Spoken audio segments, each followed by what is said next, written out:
Hello बच्चों, क्या हाल चाल। चलो आज से हम लोग स्टार्ट करते हैं बेसिक मैथ फॉर नीट का लेक्चर नंबर 4। ठीक है, इसमें हम लोग आप लोगों को मैं आप लोगों को बेसिक ज्योमेट्री और डिफरेंशिएशन के क्वेश्चन लेके आया हूँ। और डिफरेंशिएशन में मैं आप लोगों को ना पीएचडी करा दूंगा। यदि ये लेक्चर आप लोग अच्छे से देख लेंगे तो इसके बाद डिफरेंशिएशन का और लेक्चर देखने की जरूरत नहीं पड़ेगी। ठीक है, तो मैं आप लोगों को पीएचडी कराने के लिए डिफरेंशिएशन के बहुत सारे क्वेश्चन लेके आया हूँ। यदि इस क्वेश्चन को आप अच्छे से कर लेंगे तो मेंस एडवांस के भी क्वेश्चन आप कर पाएंगे। ठीक है, तो चलिए स्टार्ट करते हैं बेसिक मैथ फॉर नीट का लेक्चर नंबर 4। ठीक है, ये रहा फर्स्ट क्वेश्चन आप लोग के स्क्रीन पे। ज्योमेट्री, बेसिक ज्योमेट्री अपना छूट गया था पीछे वाला लेक्चर में। ठीक है ना, 1 घंटे से ज्यादा हो रहा था, तो मैं इस लेक्चर में 2-4 स्लाइड बेसिक ज्योमेट्री के लेके आया हूँ। ठीक है, इसके बाद अपना डिफरेंशिएशन आ जाएगा। अब देखो, जब भी आपको स्क्वायर दिखेगा तो इसके एरिया क्या होता है? स्क्वायर का एरिया कोई बताएगा? स्क्वायर के एरिया क्या होता है? सर स्क्वायर के एरिया होता है ए स्क्वायर। और पेरीमीटर क्या होता है? देखो, पेरीमीटर में क्या होता है ना, चारों साइड को ऐड कर देना। जितने साइड दिए है ना उनका एडिशन ही पेरीमीटर होता है। तो चारों साइड के ऐड करेंगे तो ए प्लस ए प्लस ए प्लस ए कितना आ जाएगा? 4 है। ठीक है ना, तो ये पेरीमीटर हो जाएगा। एरिया क्या होता है? Length into breath. तो इसका लेंथ ब्रेथ सेम ही होता है, तो ए को ए से मल्टीप्लाई करोगे तो इसका एरिया ए स्क्वायर आ जाएगा। और यहाँ पे आगे इसको क्या बोलते हैं? रेक्टेंगल। ठीक है ना, स्क्वायर के एरिया क्लियर हुआ? यस या नो कमेंट में एक बार लिखो। स्क्वायर के एरिया क्या होता है? सर ए स्क्वायर होता है। और पेरीमीटर क्या होता है? सर ए प्लस ए प्लस ए। 4 बार ए को ऐड करेंगे तो 4a हो जाएगा। सेम कंसेप्ट यहाँ पे लगाते हैं। ठीक है ना, इसको क्या बोलते हैं? इसको रेक्टेंगल बोलते हैं। तो इसका एरिया क्या होगा? L into B, length into breadth इसका एरिया हो जाएगा। और पेरीमीटर क्या होगा? सर आपने ही बताया था चारों साइड के ऐड करिए, तो ये एल हो गया, ये बी हो गया, और ये भी एल ही होता है और ये भी बी ही होता है। ठीक है ना, तो अगेन एल को ऐड करेंगे, अगेन बी को ऐड करेंगे, तो ये जब 4 बार ऐड करेंगे तो अपना ये मिल जाएगा। ठीक है, यहाँ तक क्लियर सबको? 4 बार ऐड करेंगे तो ये अपना 2 times L plus 2 times B मिल जाएगा। इसको और सजा के लिखोगे ना आप, इसको और सजा के लिखोगे तो 2 कॉमन कर लोगे तो अपना एल प्लस बी हो जाता है। ठीक है ना, इससे खेलने आना चाहिए आपको, कंफ्यूज नहीं होना। ठीक है, चलो नेक्स्ट टॉपिक ले लेते हैं, इसमें नेक्स्ट स्लाइड ले लेते हैं। अब आता है इक्विलेटरल ट्रायंगल। इक्विलेटरल का मतलब हो गया जो भी इसका साइड है ना, तीनों साइड इक्वल होगा, यानी उसको ए मैंने बोल दिया यहाँ पे। इसका एरिया होता है √3/4 और ए स्क्वायर। इसको लर्न कर लीजिए एरिया। और इस टाइप का रेक्टेंगल दिया रहेगा तो हाफ बेस इंटू हाइट इसका एरिया होता है। हाफ बेस इंटू हाइट इसका एरिया हो जाएगा। यहाँ तक क्लियर है सबको? हाँ सर, यहाँ तक क्लियर। नेक्स्ट ये देखिए, ट्रेपीजियम। ट्रेपीजियम का एरिया होता है हाफ ये सम ऑफ पैरेलल साइड, यानी इसका सम और इसका सम। ठीक है, और इनटू हाइट होता है, ये जो हाइट दिया इससे मल्टीप्लाई कर देंगे। ठीक है ना, तो इसका आंसर आ जाएगा, इसका आंसर आ जाएगा हाफ ए प्लस बी इंटू एच। ठीक है, यहाँ तक क्लियर सबको? यहाँ तक क्लियर सबको? ये रहा नेक्स्ट हेक्सागोनल। ठीक है ना, अब देखो ये रेगुलर हेक्सागोनल है तो इसका ऑल साइड ए होता है। और कितने इसमें ट्रायंगल बन रहे हैं देखो, 1 2 3 4 5 6। तो एक ट्रायंगल का एरिया निकालेंगे, उसको 6 से मल्टीप्लाई कर देंगे। तो एक इक्विलेटरल ट्रायंगल का एरिया होता है √3/4 ए स्क्वायर, और उसको 6 से मल्टीप्लाई कर दिया। आई होप यहाँ तक सबको क्लियर है। एक बार कमेंट में लिख दो यस सर, यहाँ तक सबको क्लियर है। Next circle. सर्कल एक गोल सर्कल, यानी एक गोल यहाँ पे रहेगा और यहाँ पे सेंटर, इसको क्या बोलते हैं? सेंटर। और यहाँ से यहाँ तक सेंटर से इसका सरफेस पे जो लाइन मिलाएंगे इसको रेडियस बोलते हैं। ठीक है ना, और इसका एरिया क्या होता है? एरिया होता है इसका पाई ए स्क्वायर। ठीक है, लर्न कर लीजिए। सर्कल सर्कमफेरेंस क्या होता है? 2πr।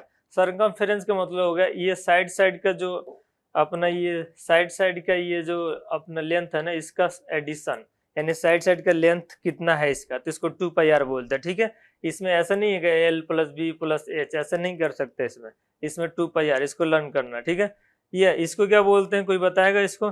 सर इसको इलिप्स बोलते हैं। इलिप्स, इसका एरिया होता है पाई ए बी, सर्किल जैसा ही होता है। इसको ए बोलते हैं और इसको बी बोलते हैं। और यही जब दोनों इक्वल हो जाता है ना तो ये सर्कल बन जाता है, यानी ए बी के इक्वल हो जाता है तो ये पाई ए स्क्वायर हो जाता है। ठीक है, पाई ए स्क्वायर होता है, पाई ए बी। इलिप्स का एरिया क्या होता है? पाई ए बी। यहाँ तक क्लियर? इसको क्या बोलते हैं? क्यूब बोलते हैं। ठीक है ना, क्यूब। यानी इसमें देखो ये एक स्क्वायर होता है, ये भी एक स्क्वायर होता है, ये भी स्क्वायर होता है, सामने वाला भी स्क्वायर होता है और पीछे भी स्क्वायर होता है। तो एक स्क्वायर का एरिया होता है ए स्क्वायर, और 6 इसमें इक्वल स्क्वायर है तो 6a स्क्वायर इसका एरिया हो जाएगा। अब वॉल्यूम क्या होता है? नीचे वाला एरिया को इसके हाइट से मल्टीप्लाई कर देंगे, तो नीचे वाला एरिया क्या होता है? a इंटू ए, और इसका हाइट भी a है तो इससे मल्टीप्लाई करेंगे ना तो ए क्यू हो जाएगा। यहाँ तक clear. Area of cube clear, हाँ सर 6a स्क्वायर। ए और वॉल्यूम ऑफ क्यूब क्लियर हुआ, हाँ सर ए क्यूब। कुछ नहीं करना, बेस का एरिया निकाल के और हाइट से मल्टीप्लाई कर देंगे ना तो उसका अपना वॉल्यूम आ जाएगा। सिलेंडर का एरिया निकालते हैं। सर आपने ही बताया था बेस का एरिया निकाल के हाइट से मल्टीप्लाई करेंगे तो वॉल्यूम आ जाएगा। तो बेस का एरिया क्या होता है पाई आर स्क्वायर और हाइट कितना h है, तो ये अपना वॉल्यूम हो जाएगा, ठीक है ना। एरिया कितना होगा, बेस का सर्कमफेरेंस निकाल के हाइट से मल्टीप्लाई करते हैं। सर्कमफेरेंस क्या होता है 2 पाई आर होता है और हाइट कितना h है, तो ये अपना एरिया हो जाएगा। आई होप यहाँ तक क्लियर सबको, यहाँ तक क्लियर सबको। हाँ सर नेक्स्ट चलते हैं। ये रहा नेक्स्ट एरिया, इसका एरिया बताना है। यहाँ पे रेडियस 2 सेंटीमीटर दिया, आप लोगों को प्रैक्टिस के लिए दिया है। तो यहाँ पाई आर स्क्वायर होता है, तो आर 2 है तो इसका स्क्वायर कर देंगे। सर्कमफेरेंस सर आपने ही बताया था 2 पाई आर सर्कमफेरेंस होता है और यहाँ पे आर का वैल्यू 2 रख देंगे तो ये अपना हो जाएगा सर्कमफेरेंस। यहाँ पे एरिया दिया है, आपको रेडियस बताना है, तो एरिया का फॉर्मूला होता है सर पाई आर स्क्वायर और यहाँ पे एरिया की जगह पे 49 रख देंगे, यहाँ पे पाई लिखेंगे और यहाँ पे आर स्क्वायर लिख लेंगे, ठीक है ना। पाई का वैल्यू कितना होता है 22/7, तो यहाँ पे निकालेंगे 49 यहाँ पे लिख लेंगे और 22/7 रहेगा और यहाँ पर आर स्क्वायर, तो R square is equal to 49 × 7/22। तो आर के वैल्यू हो जाएगा, यहाँ पर रूट लगा देंगे 49 × 7/22। यहाँ तक क्लियर है सबको, यहाँ तक क्लियर है सबको। एक बार कमेंट में लिख लो यस सर, यहाँ तक क्लियर है। प्रैक्टिस के लिए बेसिक क्वेश्चन लेके आया हूँ आप लोगों के लिए, इसका अच्छे से प्रैक्टिस करना। नेक्स्ट देखिए, ये दे रखा अपना एलिप्स का, यहाँ पे ये देखो ए दे रखा है, यहाँ पे ए कितना 4 है, बी कितना है यहाँ पे 3 है, तो एरिया कितना होता है पाई ए बी, ठीक है। ए कितना है यहाँ 4 लिख लो, बी कितना 3 है, एरिया पाई ए बी होता है, पाई रखो और 3 × 4 लिख लो, मल्टीप्लाई कर लो। इसका एरिया निकालना, सिलेंडर का एरिया कितना होता है कोई बताएगा 2 पाई आर × h, यहाँ पे आर दे रखा 2 और h दे रखा 10 रख लो। वॉल्यूम कितना होता है पाई आर स्क्वायर × h, ठीक है। यहाँ पे सजा लो, आपका आंसर आ जाएगा। यहाँ तक क्लियर है सबको, हाँ सर यहाँ तक क्लियर। नेक्स्ट इसका देखो साइड दे रखा है, एरिया क्या होता है कोई बताएगा सर 6a स्क्वायर होता है। वॉल्यूम क्या होता है सर a क्यूब होता है, यहाँ पर रखिए आंसर आएगा। ये देखिए ट्रेपेजियम का देखिए एरिया क्या होता है 1/2 और h होता है और यहाँ पर सम ऑफ पैरेलल साइड यानी a + b यानी इसका प्लस इसका सम, ठीक है। रखेंगे सॉल्व करेंगे आंसर आएगा। नेक्स्ट इक्विलेटरल ट्रायंगल है, एरिया क्या होता है सर √3/4 a स्क्वायर होता है। पेरीमीटर क्या होगा सर 3 + 3 + 3 3 बार ऐड कर देंगे, ठीक है। ये देखिए इस टाइप का ट्रायंगल दिया रहेगा तो इसका एरिया कितना होगा हाफ बेस × हाइट। ये बेस दे रखा 10 और हाइट दे रखा 2। यहाँ तक क्लियर है सबको, यहाँ तक क्लियर है तो कमेंट में एक बार लिख दो यस सर, ठीक है। यहाँ आप देखो रेक्टेंगल एरिया क्या होता है बताएगा कोई सर L × B है, ये L है ये B है और पेरीमीटर क्या होता है सर 2 × L + B होता है, ठीक है। यहाँ पर रखोगे मल्टीप्लाई करोगे सॉल्व करोगे और आपका आंसर आएगा।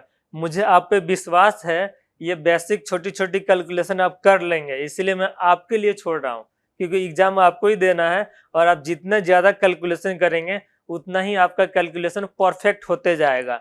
इसलिए मैं कैलकुलेशन नहीं कर रहा हूँ, मैं हिंट कर रहा हूँ, आप वैल्यू आप आराम से बैठा पाएंगे, ठीक है ना।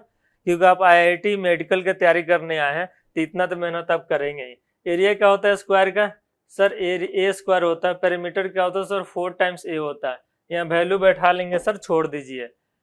अब देखिए स्लोप निकालने जा रहे हैं, ठीक है ना। इसको काट दीजिए, ये ग्रुप नहीं, आगे पढ़ेंगे ग्राफ पढ़ेंगे, ठीक है ना। स्लोप किसी भी 2 पॉइंट a और b दिया रहेगा तो इसका स्लोप m = होता है y2 - y1 upon x2 - x1। For example देखिए ये 2 पॉइंट दिया, मान लीजिए 1,2 दिया है, 1,2 और ये 3,4 दिया है। कोई भी बोलेगा कि इसका स्लोप बताओ तो आप बोलोगे sir y2 - y1 upon x2 - x1। ये y2 है ये y1 है, ये x2 है ये x1 है। इसको सॉल्व करेंगे तो कितना आएगा सर 2 अपॉन यहाँ पर 1 था 2 यानी इसका स्लोप आ गया 1। यहाँ तक क्लियर है सबको, हाँ सर यहाँ तक क्लियर है, यहाँ तक क्लियर है सबको, हाँ सर यहाँ तक क्लियर है। नेक्स्ट क्वेश्चन इस पे है, हाँ सर है। चलिए इस क्वेश्चन का अटेम्प्ट करते हैं। इसका स्लोप बताना है, इसका स्लोप, तो इसका m क्या होगा y2 - y1। एक और फॉर्मूला लिख देता हूँ y1 upon x2 - x1। y2 क्या है सर 6 है, y1 क्या है सर 4 है यहाँ पे, और x2 क्या है सर यहाँ पे 5 है, और x1 कितना सर 3 है। तो इसको सॉल्व करेंगे तो यहाँ पे मिलेगा 2 और यहाँ पे मिलेगा 2, यानी ये 1 हो जाएगा। यहाँ तक क्लियर। इसको सॉल्व करते हैं, फॉर्मूला वही रहेगा ऊपर वाला, ठीक है। m is equal to y2 यानी 5 minus y2 minus y1, y1 कितना है सर यहाँ पर 2 है, 2 नहीं है -2 है, अपॉन x2 4 है, और x1 कितना है -1 है। तो एक तो फॉर्मूले में -1 होता और ऐसे लिखे हैं, ठीक है ना। तो ये 5 + 2 हो जाएगा और ये 4 + 1 हो जाएगा, यानी ये 7/5 हो जाएगा अपना आंसर। आई होप यहाँ तक सबको क्लियर है। यहाँ तक सबको क्लियर है तो एक बार कमेंट में लिखो यस सर, एक बार कमेंट में लिखो यस सर। इसको देखो m इज इक्वल टू क्या होगा बताओ सर 3 - 0 अपॉन 2 - 0, यानी ये हो जाएगा सर 3/2, अपना आंसर हो गया। ठीक है, यहाँ तक क्लियर सबको। हाँ सर, स्लोप मुझे बहुत अच्छे से समझ में आ गया। अब दुनिया में कोई भी स्लोप से रिलेटेड क्वेश्चन पूछेगा ना, आई विल आंसर सर। ठीक है, यहाँ चलो नेक्स्ट 10। दूसरा देखो, यदि कोई भी लाइन यदि एंगल बनाते हुए जाएगी ना आपको, तो यदि थीटा एंगल बना रही है तो इसका स्लोप होता है m is equal to tan theta. For example ये देखो कोई लाइन है यहाँ पे 30 डिग्री एंगल बना रही है तो इसका स्लोप हो जाएगा tan 30 डिग्री। अब tan 30 की वैल्यू हमने आपको फर्स्ट क्लास में ही मैंने आपको अच्छे से डिटेल आपको एक्सप्लेन किया है।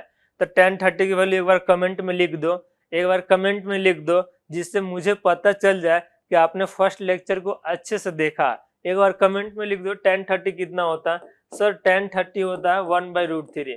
ठीक है, tan 30 कितना होता है सर 1/√3। अब यहाँ पे देखो m इक्वल टू कितना हो जाएगा tan 60। tan 60 कितना होता है एक बार और लिख दो कमेंट में, जितने बार लिखोगे उतना तुम्हारा परफेक्टनेस आएगी तुम्हारे अंदर और ये चीजें बहुत क्लियर हो जाएगी। सर √3 होता है, यहाँ तक क्लियर। हाँ सर यहाँ तक क्लियर। इसका वैल्यू बता दीजिए, m is equal to tan 40 degree हो जाएगा, और tan 40 डिग्री का वैल्यू याद नहीं करना है, एग्जाम में देगा। ठीक है, टेंशन नहीं लेना। इसका वैल्यू बता दीजिए, m is equal to tan 135 degree हो जाएगा, और इसको तोड़ते हैं tan 135 को 90 + 45 लिख सकते हैं क्या? हाँ सर। अब बताओ tan 90 + थीटा कितना होता है, कोई बताएगा? Sir 90 + theta minus cot theta होता है, तो माइनस cot 45 हो गया, और cot 45 एक बार लिख दो कमेंट में, लिखो एक बार कमेंट में क्या होता है सर। cot 45 -1 होता है, तो यहाँ -1 लिख दिया। ठीक है ना, आगे माइनस है, cos 45 1 होता है, आगे माइनस था इसलिए मैंने माइनस सिंबल लगा दिया। नेक्स्ट स्लाइड देखते हैं। ठीक है, ये रहा नेक्स्ट स्लाइड। अब देखो कोई भी लाइन फर्स्ट लाइन को ओवरटेक कर रहा होगा ना, तो इसका स्लोप यानी थीटा बढ़ता ना, ये थीटा जो 2 है ना वो थीटा 1 से बड़ा है, तो यहाँ पे tan theta 2 greater than tan theta 1 हो जाएगा, तो इसको m2 बोलोगे तो ये ग्रेटर देन m1 हो जाएगा। आई होप यहाँ तक क्लियर। और यदि थीटा सेम होगा, थीटा सेम हो जाएगा, तो यानी इसको बोलोगे tan theta 2 is equal to tan theta 1, तो ये m2 को इसको बोल देते हैं और इसको m1 बोल देते हैं, तो ये दोनों इक्वल हो जाएगा। आई होप यहाँ तक क्लियर सबको। क्लियर है तो यस बोलो एक बार, यहाँ तक क्लियर है। चलो अब ग्राफ्स के बारे में थोड़ा सा स्टडी कर लेते हैं। स्लोप के बारे में हम लोगों ने बहुत अच्छे से पीएचडी कर लिया। अब स्लोप से रिलेटेड कोई भी क्वेश्चन आएगा आप लोग बहुत ही अच्छे से डेफिनेटली करेक्ट आंसर देंगे। ठीक है ना। चलो y इक्वल टू x है यहाँ पे, इसका ग्राफ कैसे बनाएंगे? कुछ नहीं करना है, एक यहाँ पे कोऑर्डिनेट एक्सिस खींचना है। ठीक है ना, यहाँ पे x की वैल्यू पुट करना है, y इक्वल टू x है, x की वैल्यू 0 डालोगे तो y कितना मिलेगा सर? 0 मिलेगा। x की वैल्यू 1 डालोगे तो y कितना मिलेगा सर? 1 मिलेगा। x की वैल्यू 2 डालेंगे तो y भी 2 मिलेगा, तो यहाँ पे 2 लिख देंगे। x की वैल्यू -1 डालेंगे तो y भी -1, -2 डालेंगे तो y भी -2, और इसको ऐसे मिला देना, ये ओरिजिन से पास होगा, ये अपना ग्राफ बनेगा। ठीक है ना।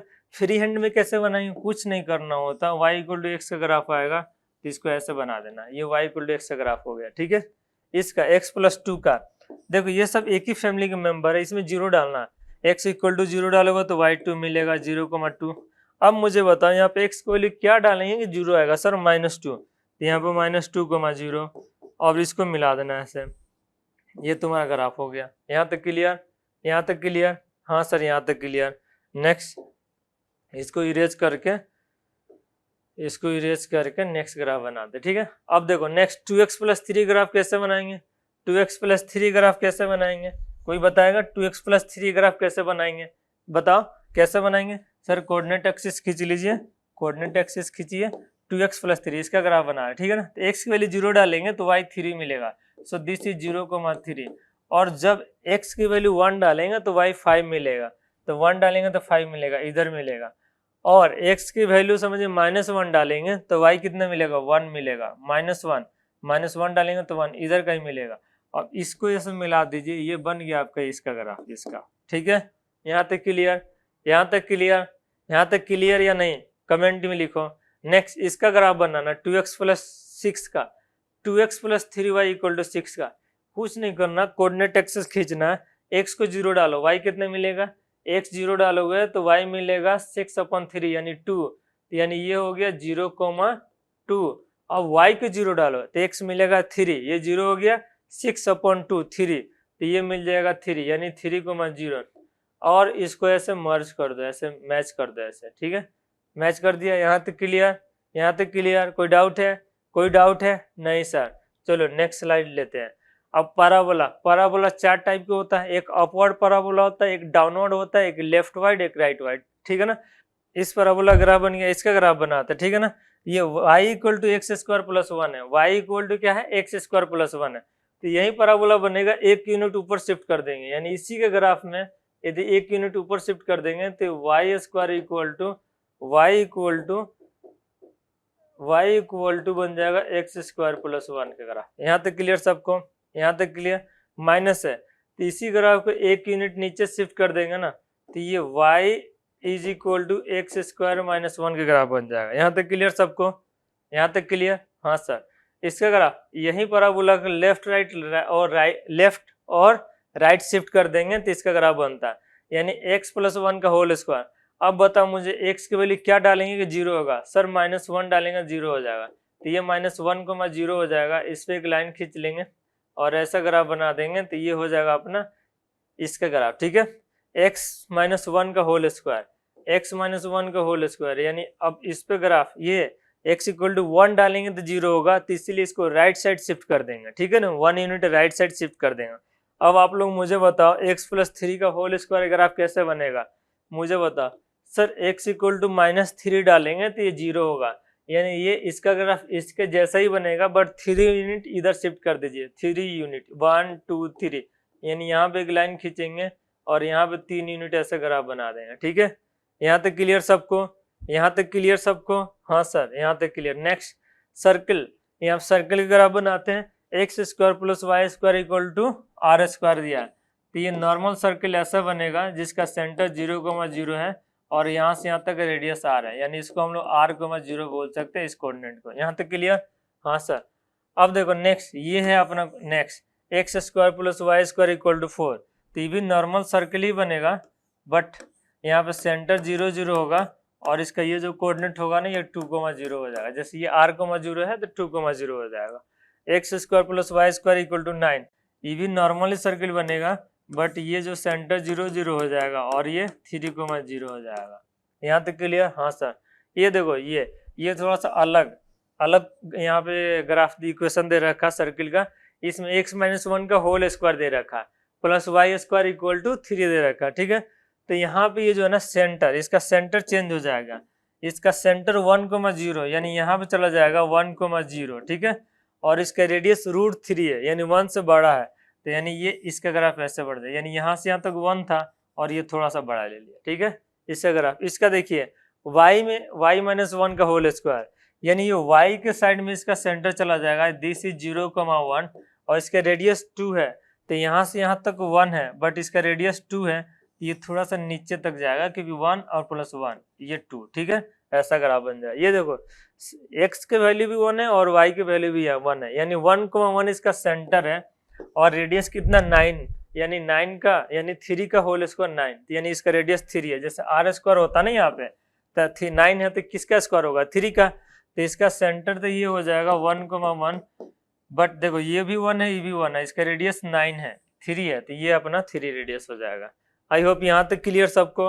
हाँ सर, यहाँ तक क्लियर। नेक्स्ट ये रहा नेक्स्ट इलिप्स का इक्वेशन होता है x square upon a square equal to x square upon a square plus y square upon b square equal to 1, ठीक है। जब x की वैल्यू 0 डालेंगे तो y मिलेगा प्लस माइनस बी, तो ये मिल जाएगा प्लस माइनस बी, ठीक है ना। और जब y 0 डालेंगे तो x मिलेगा प्लस माइनस ए, तो ये मिल जाएगा a कोमा 0 और ये मिल जाएगा minus a comma 0। I hope यहाँ तक क्लियर। इसका देखते हैं, इसका इलिप्स का ग्राफ कैसे बनेगा। इलिप्स का ग्राफ बनाने के लिए यहाँ पे अपने लिए बेस्ट यहाँ पे है डायग्राम, तो इसी का यूज कर लेते हैं, ठीक है ना। देखो इलिप्स का डायग्राम बन गया, ठीक है ना। अब मुझे बताओ सेंटर कितना होगा सर 0,0, ये कोऑर्डिनेट कितना होगा सर y 0 डालेंगे तो प्लस माइनस 3, यानी ये 3,0 और ये हो जाएगा माइनस 3,0। यहाँ तक क्लियर। इसमें x 0 डालेंगे तो y मिलेगा प्लस माइनस 2, तो यानी 0,2 हो जाएगा और ये 0,-2 हो जाएगा। आई होप यहाँ तक क्लियर सबको। यहाँ तक क्लियर, कमेंट में एक बार लिख दो यस सर। यहाँ तक क्लियर है तो कमेंट में एक बार लिख दो यस सर, ठीक है। नेक्स्ट इसका ग्राफ तुम लोग बना के दिखाओ कि इसका ग्राफ कैसे बनेगा, ठीक है ना। इसका ग्राफ आप लोग एक बार बनाइए, इसका ग्राफ बनाइए कैसा बनेगा। सर y 0 डालेंगे तो x मिलेगा प्लस माइनस 4 और x 0 डालेंगे तो y मिलेगा प्लस माइनस 5, यानी इसका ग्राफ बनेगा सर एज लाइक दिस। इसका ये एलिप्स बना लेते हैं, ये y में बड़ा होगा, ठीक है ना, क्योंकि देखो यहाँ पर y कोऑर्डिनेट बड़ा है, इसमें x कोऑर्डिनेट बड़ा था, इसलिए मैंने ऐसा ग्राफ एलिप्स बना लिया। और ये देखो ये मिलेगा अपना कितना 0, ये 4,0 और ये मिलेगा -4,0 और ये मिलेगा 0,5 और ये मिलेगा 0,-5।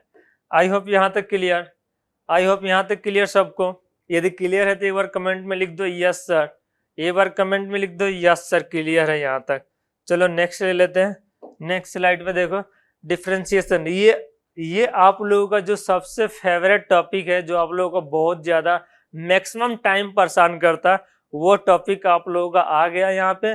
अब यहाँ से आप लोगों की एनर्जी एकदम हाई करके पढ़नी है, क्योंकि डिफरेंशिएशन आप लोगों को पूरा फिजिक्स में परेशान करके रख देता है और बेसिक डिफरेंशिएशन आप लोगों को बहुत परेशान करता है।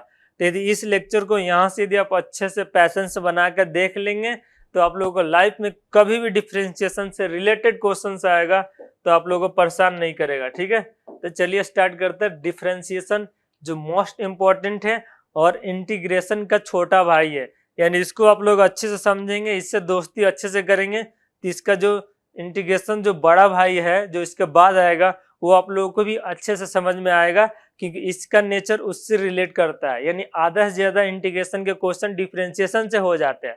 तो चलिए स्टार्ट करते हैं। देखो किसी फंक्शन को डिफरेंशिएट करने का ये रूल होता है, the rate of change in y with respect to x, with respect to theta भी करते हैं, टी भी करते हैं, वो आगे की बात है, ठीक है ना। इसी को हम लोग बोलते हैं slope of y x graph, ठीक है ना।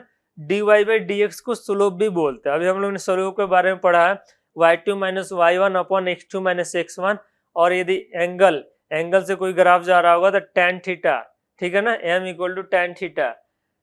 अब देखो इसको यदि स्लोप को भी यदि दोबारा डिफरेंशिएट कर देंगे तो इसको डबल डेरिवेटिव बोलते हैं, ठीक है ना। स्लोप का स्लोप बोलेंगे ना, स्लोप ऑफ स्लोप, ठीक है ना। इसको डिनोट करते हैं d square y upon d x square, y के पावर डबल डैश और नीचे y2, ठीक है ना। यहाँ तक क्लियर, यहाँ तक क्लियर। चलिए आगे चलते हैं। नेक्स्ट ये रहा, कभी भी आपको x की पावर n का डिफरेंशिएशन बोलेगा ना तो उसका डिफरेंशिएशन ये होता है, पावर को आगे लाएंगे और उसमें से 1 माइनस कर देंगे।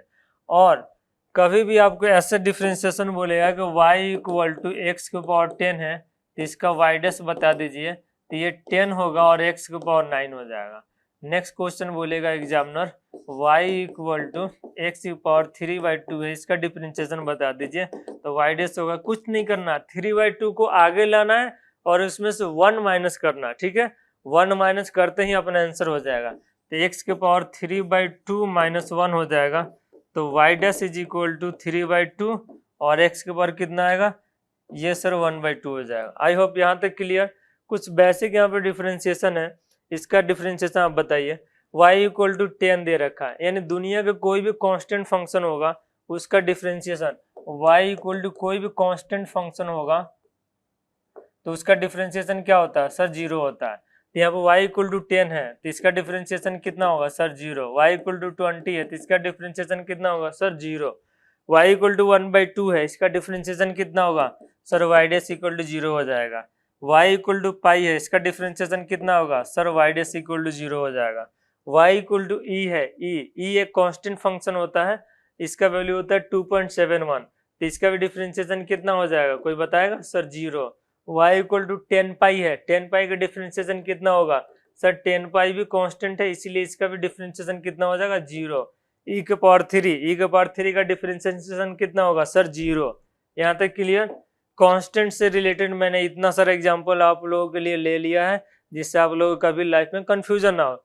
अब y इक्वल टू ई के पावर एक्स, इसका डिफ्रेंशिएशन होता है एज इट इज सेम, ई के पावर एक्स ही होता है। ln x का होता है 1/x, बेसिक फॉर्मूला है। x का डिफ्रेंशिएशन होता है 1, रटना है इसको। साइन का डिफ्रेंशिएशन होगा cos, और cos का डिफ्रेंशिएशन होगा माइनस साइन, ठीक है ना, ये मैंने लिख के आया आप लोगों के लिए फॉर्मूला। cos का डिफ्रेंशिएशन माइनस साइन, tan का डिफ्रेंशिएशन होता है sec, tan का डिफ्रेंशिएशन क्या होता है sec स्क्वायर। तो चलिए इसको मैं बना देता हूँ sec स्क्वायर, ठीक है ना, इसको कट कर दीजिए, यहाँ पे लिखिए tan का sec स्क्वायर x, cot का होगा माइनस cosec स्क्वायर, यहाँ पे cot का लिख लीजिए माइनस cosec स्क्वायर, ठीक है ना, इसको रटना है आप लोगों को, फिर उसके बाद अप्लाई करेंगे क्वेश्चन में। sec cosec का होता है cosec इंटू cot x, और sec का होता है, ठीक है ना, sec इंटू tan। जब भी c वाले c टाइप का फंक्शन है ना जो c से स्टार्ट होता हो, उसका डिफ्रेंशिएशन करने से पहले आप लोग माइनस लगा दीजिए।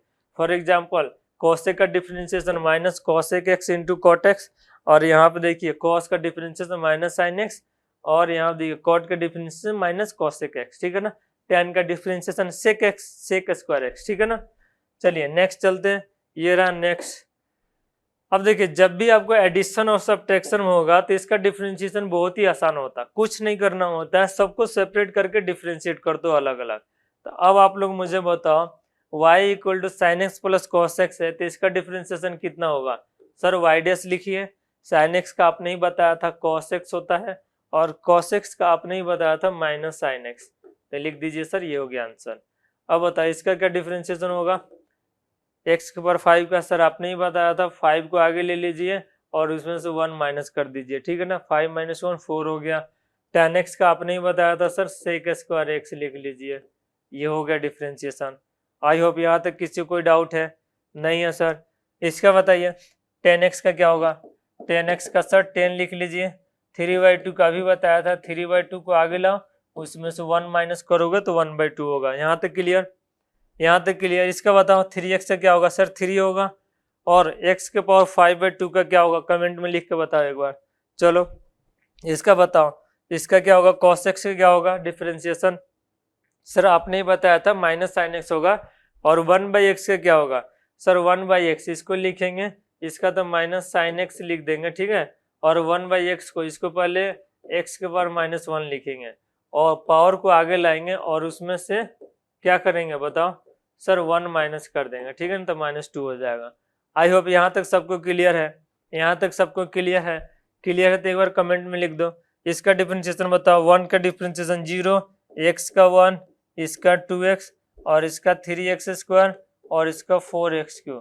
आई होप यहाँ तक क्लियर। हाँ सर, इसको कैसे करोगे 7 नंबर को बताओ। सबसे पहले सर इनको ऊपर सिंप्लीफाई कर लेते हैं, x की पावर -1, x की पावर -2, x की पावर -3 प्लस x की पावर -4, ठीक है।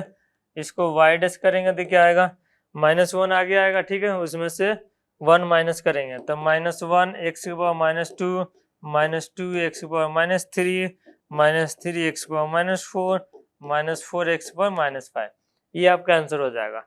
आई होप यहाँ तक क्लियर। हाँ सर, इसका बताइए साइन का डिफरेंशिएशन क्या होता है, सर साइन का कॉस लिख लेंगे, कॉस का बताइए सर माइनस साइन लिख लेंगे, tan का बताइए सर sec स्क्वायर x लिख लेंगे, sec x का बताइए sir sec x into tan x लिख लेंगे, cot x का बताइए sir minus cosec square x लिख लेंगे।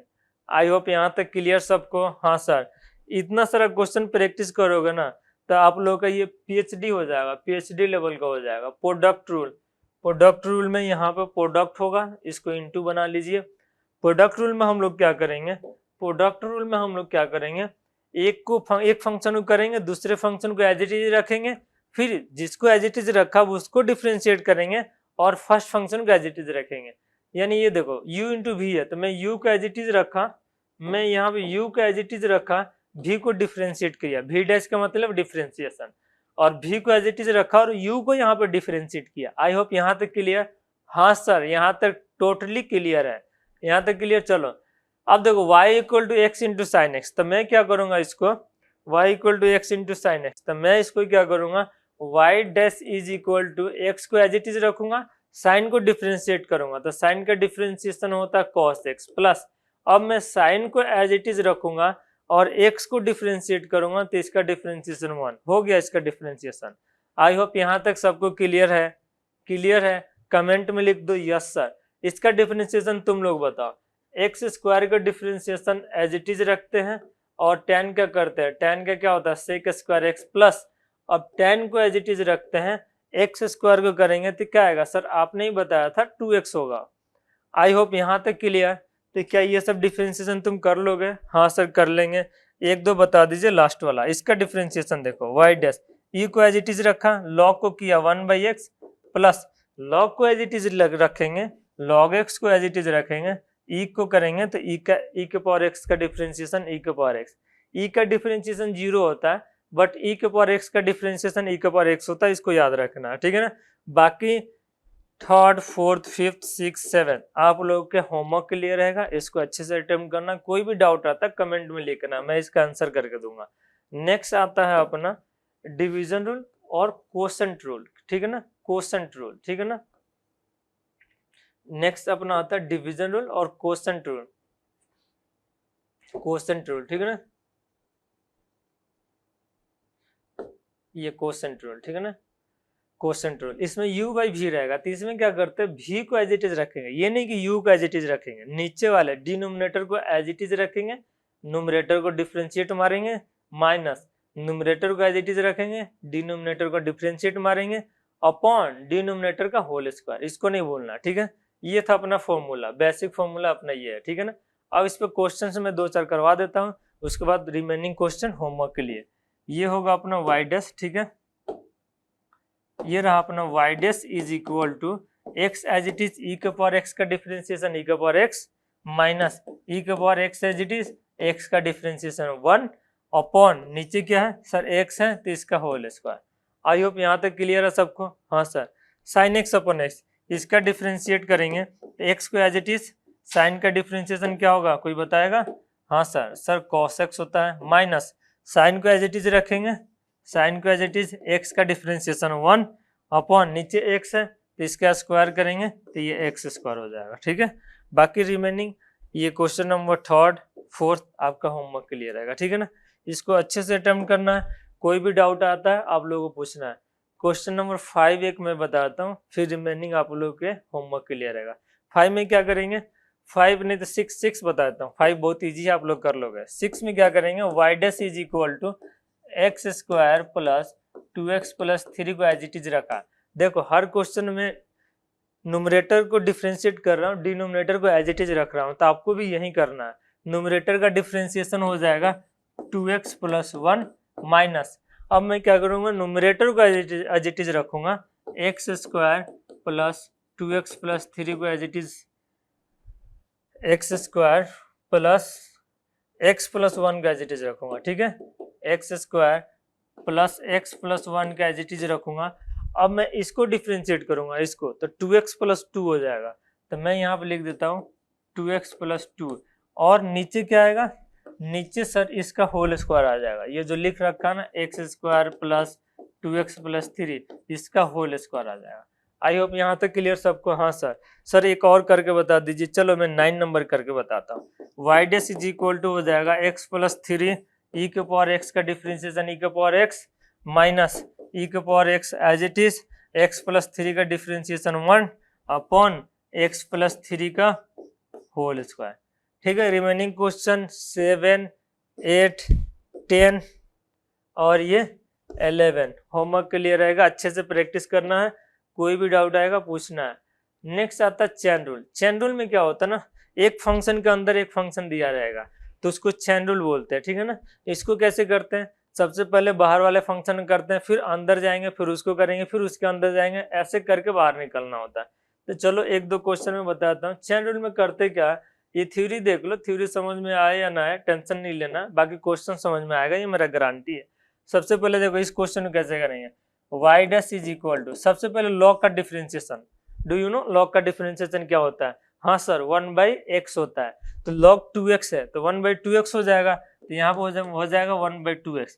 यानी अभी हम लोग लॉग को डिफरेंशिएट किया, अब हम लोग करेंगे अंदर, लॉग का अंदर क्या है 2x है, 2x का डिफरेंशिएशन कितना होता है सर 2 होता है, 2 से 2 कट जाएगा 1/x। चैन रूल बस इतना ही है, इससे ज्यादा नहीं है। इधर एक क्वेश्चन बताता हूँ, ये देखो यहाँ पे देखो, ध्यान से देखो, y dash equal to e के पावर 3x है, तो e का डिफरेंशिएशन e होता है, तो e के पावर 3x का डिफरेंशिएशन e के पावर 3x ही होगा। अब देखो केवल e के पावर 3x का डिफरेंशिएशन हुआ है, अब पावर को करेंगे तो पावर में कितना 3x है, तो 3x का डिफरेंशिएशन 3 हो जाएगा, ये अपना आंसर हो जाएगा। आई होप यहाँ तक क्लियर। हाँ सर एक 8 नंबर बताता हूँ, इसको अच्छे से देखो। 8 नंबर बहुत ही आसान है, क्योंकि चैन रूल तुम लोग को समझ में आ जाएगा चैन रूल एक्चुअली होता क्या है। 8 नंबर देखो, y dash is equal to होगा cos का डिफरेंशिएशन माइनस साइन, तो माइनस साइन लिखता हूँ, और अंदर जो भी है ना उसको लिखो, उसको टेंशन ना लो। अभी हम लोग ने cos को डिफरेंशिएट किया, अब इसको थोड़ा सा अंदर जाओ, अंदर क्या दिख रहा है लॉग, तो लॉग को भी करना पड़ेगा। लॉग का डिफरेंशिएशन क्या होता है सर 1/, होता है, तो 1/, लॉग का अंदर क्या x स्क्वायर है, तो 1/x स्क्वायर होगा। अब देखो लॉग के भी अंदर जाओ, लॉग के अंदर जाओगे तो x स्क्वायर मिलेगा, तो x स्क्वायर का डिफरेंशिएशन 2x हो गया, खत्म हो गया इसका डिफरेंशिएशन। यानी इसी को हम लोग चैन रूल बोलते हैं, ठीक है, क्या बोलते हैं इसको चैन रूल। क्लियर हुआ। चैन रूल पे बहुत सारा क्वेश्चन ले रखा मैंने, 6, 9, यहाँ पर 10, 7, 4, ये सब आप लोगों को प्रैक्टिस करना है। और भी बहुत सारा क्वेश्चन मैं होमवर्क के लिए लेके आया हूँ, वो सब आप लोग को प्रैक्टिस करना है। ये रहा होमवर्क के लिए मैक्सिमम क्वेश्चन है, इनको अच्छे से अटेम्प्ट करना, नहीं आएगा तो मुझसे पूछना। 1-2 क्वेश्चन मैं बता भी दूंगा। क्वेश्चन नंबर 8 देखिए कैसे अटेम्प्ट करेंगे इसको। देखिए मैं y इक्वल टू लिख देता हूँ, और इसको सबसे पहले ना मैं थोड़ा सा सिंप्लीफाई करूंगा, ठीक है ना। सिंप्लीफाई करने का मतलब हो गया 6 इंटू एक्स की पावर 2/3 लिखूंगा। अब ये दुनिया का सबसे आसान क्वेश्चन बन गया, और इसको आप लोग ना y डैश आराम से निकाल सकते हैं। 6 इंटू 2/3 एक्स की पावर 2/3 माइनस 1, इसको सॉल्व करेंगे, मुझे विश्वास है तो आप लोग का आंसर ऑटोमेटिक आ जाएगा। इसको कैसे करोगे sir, y equal to x power -3 है, तो -3 आगे लाऊंगा और इसमें से 1 माइनस कर दूंगा, ये अपना आंसर हो गया, ठीक है। बाकी क्वेश्चन आप लोग के होमवर्क के लिए लाया हूँ, ये सब लोग को घर पे बैठ के अच्छे से प्रैक्टिस करना, दिल से प्रैक्टिस करना। नहीं आता है तो मुरारी सर से पूछना है, आई विल हेल्प यू, ठीक है। इस टाइप के क्वेश्चन, बहुत सारा क्वेश्चन का कलेक्शन लेके आया हूँ, आप लोगों को अच्छे से अटेम्प्ट करना है। यहाँ पे क्या लगेगा कोई बताएगा, कमेंट करके बताओ इस क्वेश्चन में कौन सा रूल लगेगा अपना, chain rule, product rule, divide rule, कौन सा क्वेश्चन रूल, ठीक है, आप लोगों को बताना है।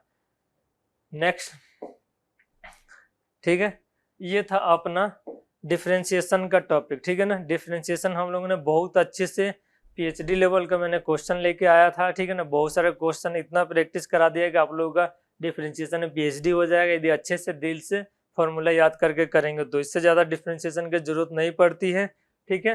नेक्स्ट लेक्चर में मैं आप लोगों को इंटीग्रेशन से रिलेटेड क्वेश्चन लेके आऊंगा, यानी इनडिफिनिट इंटीग्रेशन लेके आऊंगा, डिफिनिट इंटीग्रेशन लेके आऊंगा, एरिया अंडर कर्व लेके आऊंगा, और वेक्टर 3D का भी बेसिक क्वेश्चंस लेके आऊंगा, ठीक है। फिर मिलते हैं नेक्स्ट लेक्चर में, तब तक के लिए bye bye, take care, keep watching, keep learning.